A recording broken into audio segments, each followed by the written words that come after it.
Welcome to Real Talk for New Agents, the podcast where we dive deep into what they didn't teach you in real estate school. I'm your host, Sarah White, a seasoned real estate broker, mentor, and your go-to guide for navigating the roller coaster of starting your career in this exciting but sometimes challenging industry.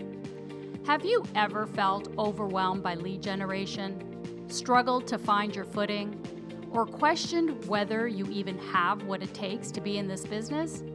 Trust me, you're not alone. Each week, I'll cut through the noise with real-life tips and strategies so that I can help you build the confidence, skills, and systems you need to thrive. So grab your coffee, get ready to take notes, and let's tackle this journey together. This is Real Talk for New Agents. Welcome back, everyone. I'm so happy to have you here with me today. I'm your host, Sarah White, and today we are diving into one of the most important steps you can take as a brand new real estate agent, building your sphere of influence. When you're just starting out, it's easy to think, I don't know anyone who would want to use me as their real estate agent. But trust me, you do. You already have a network of people who know, like, and trust you. Friends, family, past coworkers, even the barista who makes your coffee every once in a while. In today's episode, I'll help you uncover that hidden sphere of influence and show you how to organize these contacts into a CRM and explain why these relationships are your foundation for success. This exercise, it's going to make you feel better about your future as you begin to realize there are way more people that you know than you first believed. I've also created a special giveaway for you with this task. It's a customizable spreadsheet that will help jog your memory and get those contacts into one place. So stick around to the end for more details. Let's start with why this is so important. Real estate is a relationship business. When people are ready to buy or sell a home, they want to work with someone they trust. And the easiest way to earn that trust is to start with people who already know you. Your sphere of influence isn't just your closest friends and family. In fact, we use these people more as raving fans than actual customers. There is a saying that goes something like this: a client will become a friend before a friend will become a client. So don't despair if your friends don't buy or sell a house with you. In this phase, we're just concentrating on people you know. It's anyone who knows your name and would recognize you at the grocery store. These are the people who already have some level of trust in you, even if you haven't spoken to them in years. Here's the thing. The people in your sphere may not need to buy or sell a home right now, but they know people who might. And if you stay top of mind, they're more likely to refer you. Remember, when you're starting out in this business, there's one thing you don't want to be, and that's a secret agent. Okay. Let's start identifying these people. And this is where it gets fun. And if you're stuck, use my A to Z memory jogger to help you along. This download that I created, it's a spreadsheet with prompts for every letter of the alphabet to help you think of people you may not immediately consider. But before you do that, what I want you to do is start with the most recent group of people that you know. You should begin with the last place you worked just before you got your real estate license. This is a group of people that already know you, and hopefully they like you, and you've built trust with them. This can be an incredibly successful avenue, especially if you were in a service-based industry. Let me share a really great example of this. I had a massage therapist who I'd been seeing for a year, and at one of my appointments, she tells me that she'll be closing her practice as she was now getting her real estate license, and we would be doing that full time. Of course, I was sad for my back. She was a great massage therapist, but I was also really happy for her because I knew she'd be a success because of all the relationships she already had with her current client base. Can you think of anyone that you'd trust more than a massage therapist? I mean, besides your doctor? You bet I trusted her, not only to be professional, but to help me feel better and work out any issues I had with my body's aches and pains. And guess what? She had a roster full of clients like that, and they would most likely feel the same. If they were coming to see her regularly, they obviously liked her and they trusted her as well. So what I'm saying to you is when you begin the process of putting these contacts into your database, This is the first group of people that you want to identify. Then you want to think about some other categories: friends, family, not just those that you're close to, but extended family as well. Maybe you have a cousin or a great aunt that you haven't talked to in a while. People that you know from high school, college, or university. Maybe you took a course as an adult and you exchanged contact information with somebody, but you never really followed up. Put those people down. And how about all those service providers that you know? Your hairstylist, your dentist, your doctor, or a personal trainer, people you see at the YMCA. Now, include your neighbors, not just your present neighbors, but also your past neighbors.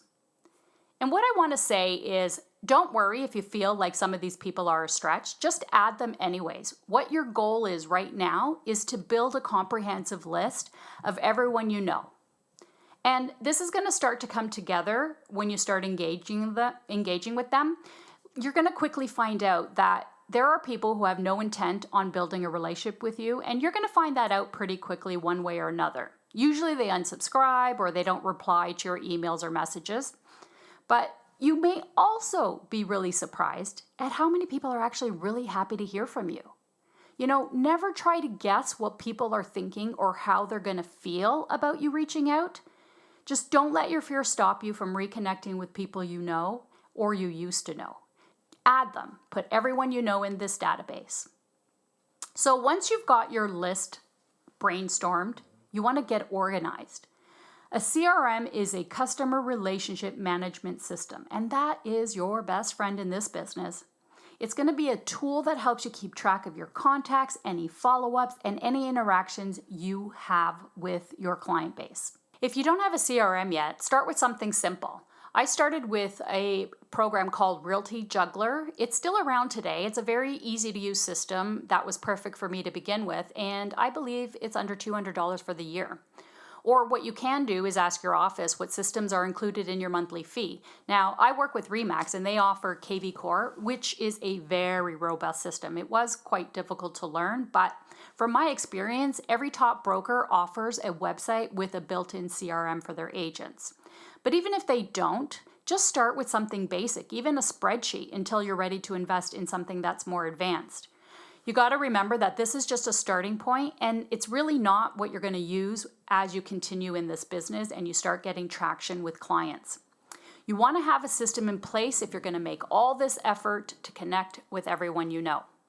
So once you've figured out what system you're going to use, you want to set it up, and this is what I'd like you to get for each contact that you have: their first and last name, their phone number, their current mailing address, their email address, how you know them, like are they a coworker or a neighbor, and then notes about the last interaction or anything personal you could remember about them.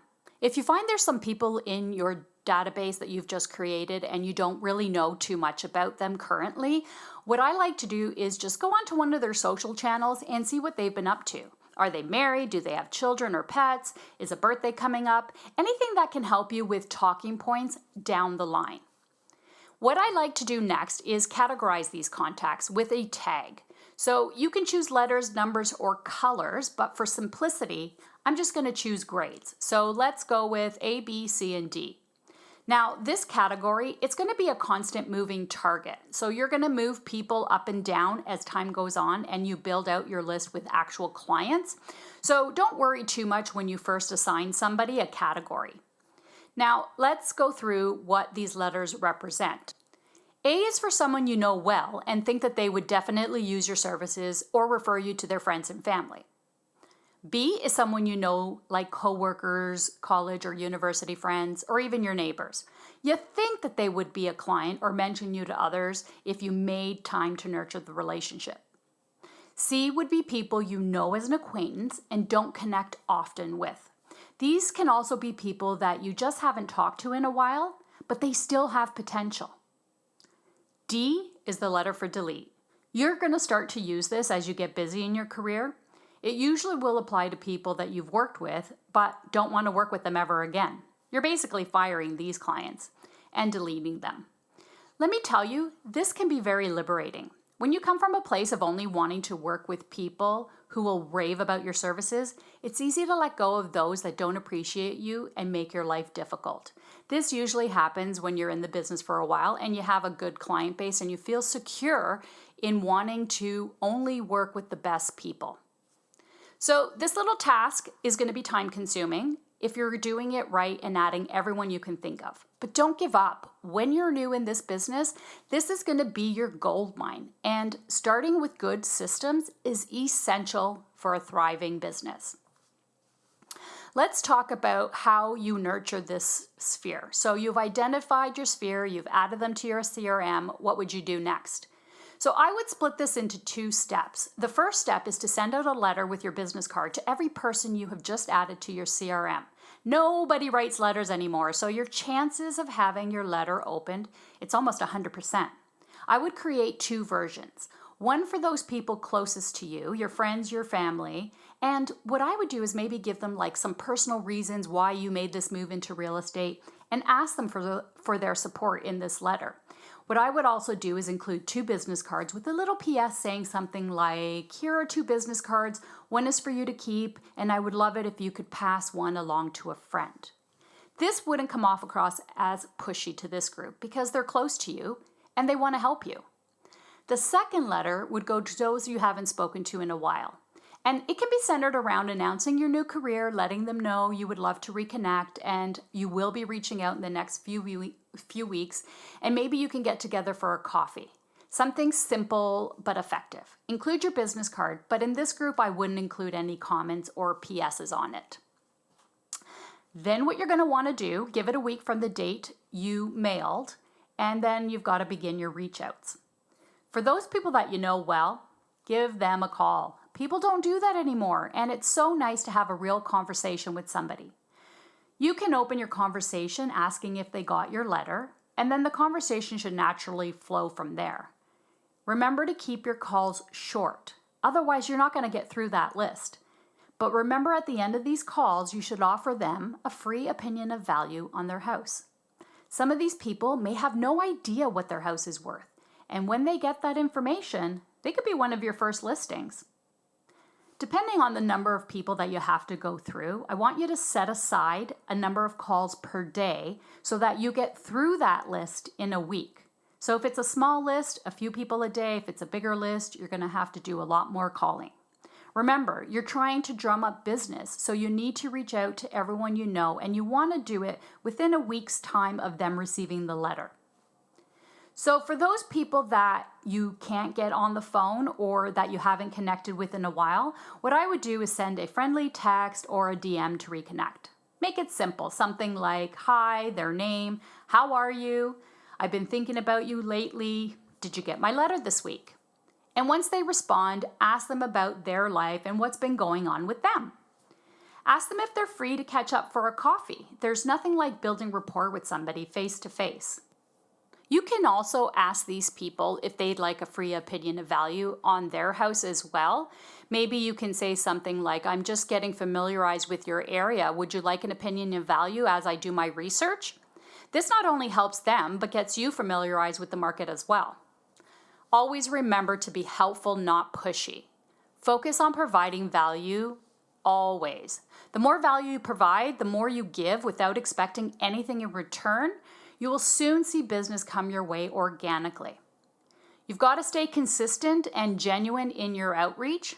Make sure that it becomes a habit to follow up with people in your sphere regularly. Clients need to hear from you between 12 and 24 times a year.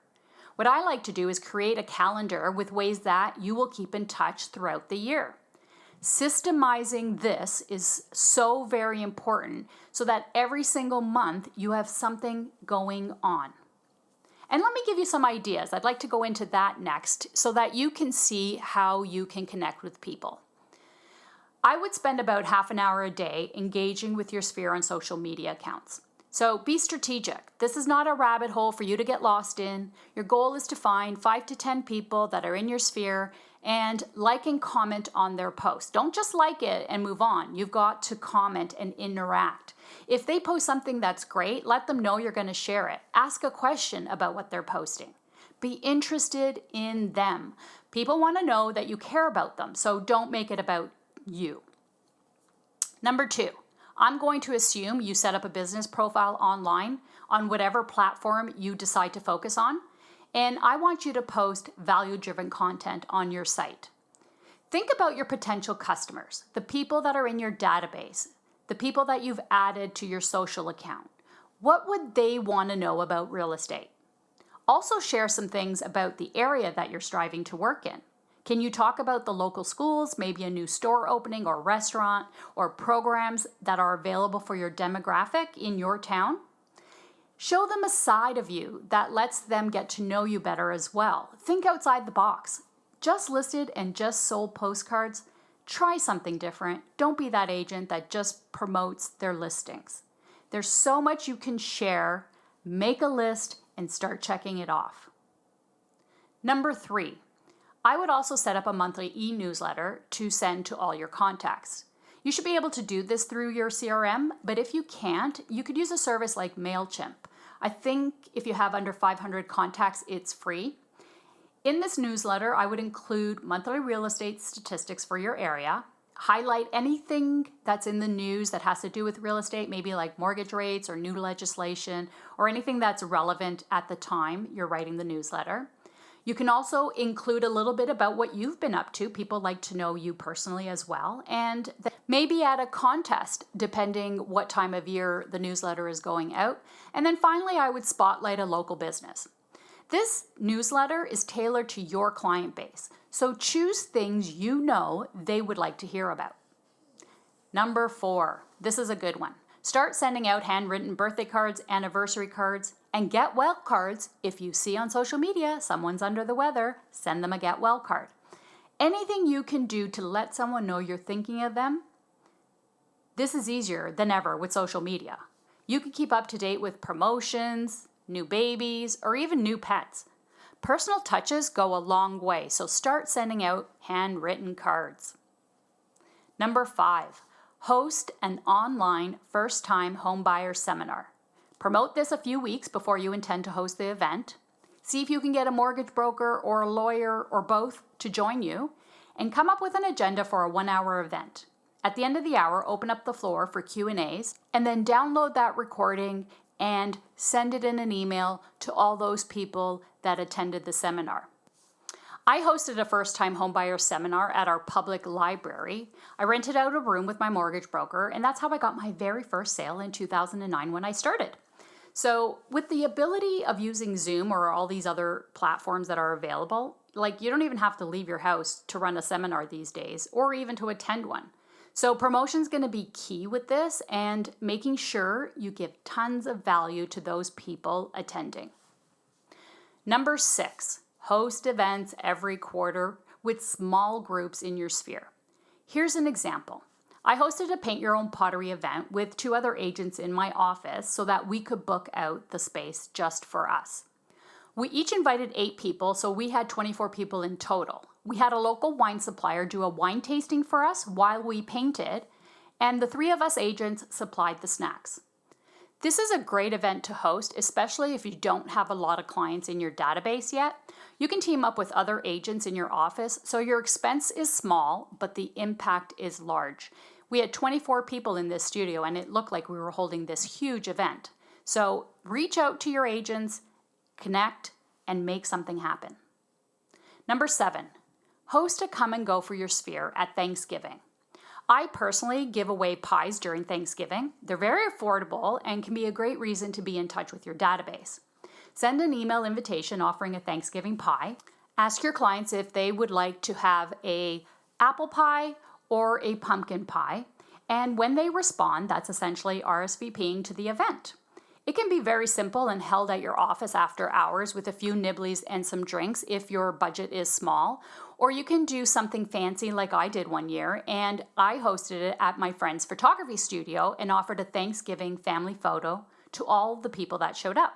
It was a digital file sent by my photographer, so she got to add my clients to her database, and I got to use the studio and get a professional photo for my clients to remember me by. It was a win-win for both of us. I can go on and on and on about all the things that we can do for our clients or sphere of influence throughout the year. But for today, I've given you 7 great ideas to get you started. I want you to create your own list of things that you'd like to do to invite your sphere of influence to join you. Let's close this off with some thoughts. Building relationships with your sphere of influence, it's not just about drumming up business. It's about creating meaningful, lasting connections. People are more likely to refer or work with somebody they know, they like, and they trust. By staying consistent and genuine in your outreach, you're going to build a strong foundation for your real estate career. You want to act in good faith always and never ever have what we call commission breath. Don't think about the money when you're serving your clients. Think about the service that you can provide them so that they have a great experience and get the best result. So, grab your list, pick your first 5 people, start making those connections this week. You've got it. And thanks for tuning in to this episode. Thanks everyone for tuning in and listening to today's podcast. I hope you're walking away with insights you can put into action right now. Remember, every top agent started where you are now, so keep pushing, stay consistent, and know that the work you're doing today is building your success tomorrow.